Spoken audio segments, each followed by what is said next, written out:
चंद्रहासो उज्ज्वल करा शार्दूल वर वाहना कात्यायनी शुभम दध्या देवी दानव घातिनी। नवरात्रि के छठे दिन माँ कात्यायनी की पूजा की जाती है। एक समय की बात है, कत नाम के एक महर्षि थे जिनके पुत्र का नाम कात्य था और उन्हीं के गोत्र में महर्षि कात्यायन हुए। महर्षि कात्यायन की कोई संतान नहीं थी। इसी वजह से उन्होंने पुत्री सुख प्राप्त करने के लिए माँ भगवती का कठोर तप किया।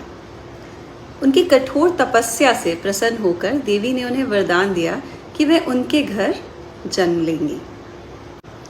कुछ समय बाद महिषासुर नामक एक अत्यंत शक्तिशाली दैत्य ने सभी लोगों, पाताल लोक, देवलोक और धरती पर अत्याचार करना शुरू किया, जिससे सभी परेशान हो उठे।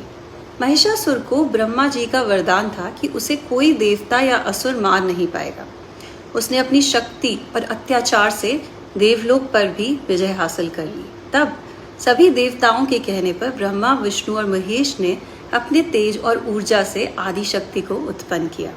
इन देवी ने ऋषि कात्यायन के घर जन्म लिया और इन्हें कात्यायनी नाम दिया गया। माँ कात्यायनी ने समय आने पर महिषासुर के साथ भीषण युद्ध कर महिषासुर का वध किया और सभी देवताओं को उसके आतंक से मुक्त कराया। इसी कारण नवरात्रि के छठे दिन कात्यायनी माता की पूजा की जाती है और उन्हें महिषासुर मर्दिनी के रूप में भी जाना जाता है। माँ कात्यायनी की 4 भुजाएं हैं। माँ के बाईं तरफ के ऊपर वाले हाथ में तलवार है और नीचे वाले हाथ में कमल का फूल सुशोभित है। इनका वाहन भी सिंह है।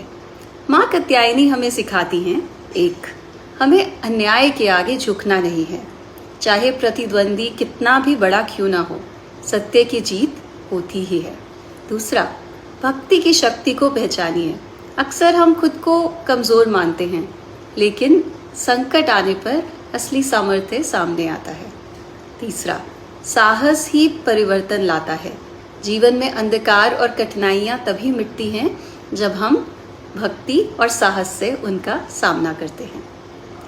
षष्ठी पे धूसर यानी कि ग्रे कलर पहना जाता है।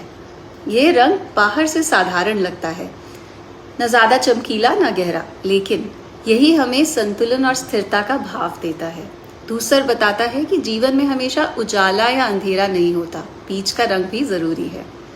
यह हमें शक्ति और परिपक्वता का संदेश देता है। शुभ नवरात्र।